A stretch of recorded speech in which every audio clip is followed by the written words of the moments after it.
sederhana, contohnya kakak juga mendonasikan tas kakak, itu memang kakak Iya, kalau tas alhamdulillah sampai hari ini belum laku nih. Jadi itu buat teman-teman infotainment, saya lagi menjual tas Hermes saya, Croco warna hitam, yang insya Allah kalau itu laku, hasil penjualannya semuanya akan saya sumbangkan untuk pembangunan masjid di Yokohama. Berapa harganya?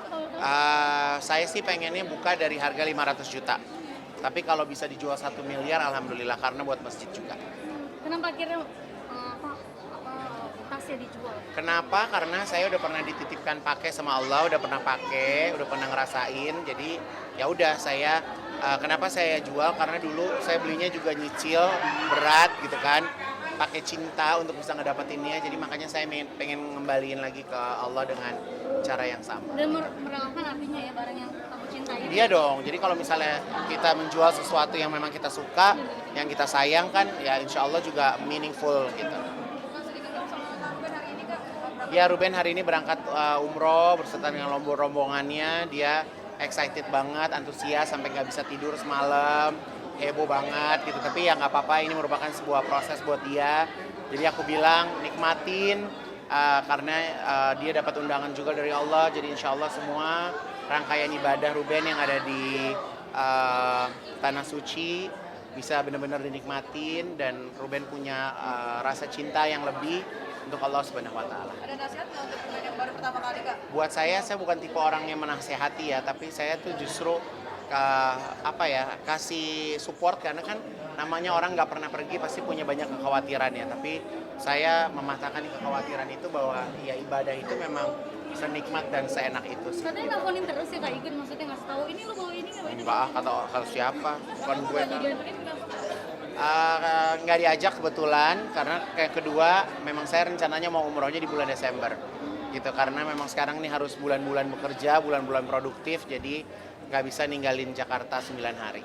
Igun sedikit mungkin Kak, Masya Allahnya dirimu memperlakukan karyawan sebaik itu. Kenapa sih Kak Igun sampai segitu kalau kayak karyawan tuh kayak memuliakan justru ya? Kalau buat aku memang udah menjadi keharusan ya gitu, karena kita kan sekarang udah bukan di zaman perbudakan ya gitu. Jadi ya karyawan adalah keluarga gitu. Jadi ya kita ya bukan buruh gitu. Jadi bagaimanapun yang namanya usaha itu kan karyawan harus sejahtera gitu, insya Allah. Begitu baik sampai ke kayak keluarga.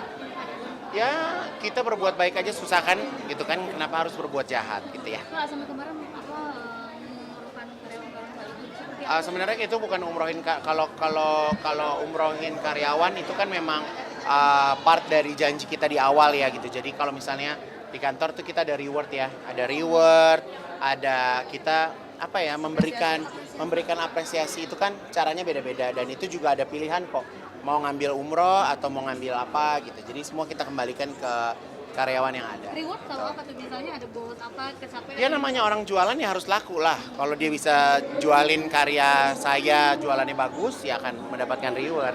Nah, kalau boleh tahu fasilitas apa sih yang nggak Igun kasih buat mereka Kak? Kolam renang, hotel, nggak ada lah fasilitas apa, senormalnya aja.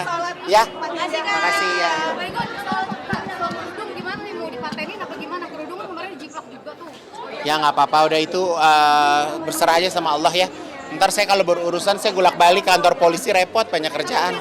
Patenin nggak sih, pengen patenin gitu Kak Igun? Kalau patenin kebetulan memang namanya udah dipatenin, tapi yang namanya penjiplak kan selalu berusaha aja gitu. Oh iya. Atau udah bikin gimana nih kalau bikin kerudung lagi nih Kak Igun ya? Yang edisi itu gimana? Ya nggak apa-apa. Ya kalau dibajak lagi ya emang rezeki dia kali ya. Rasanya udah baru. Ya.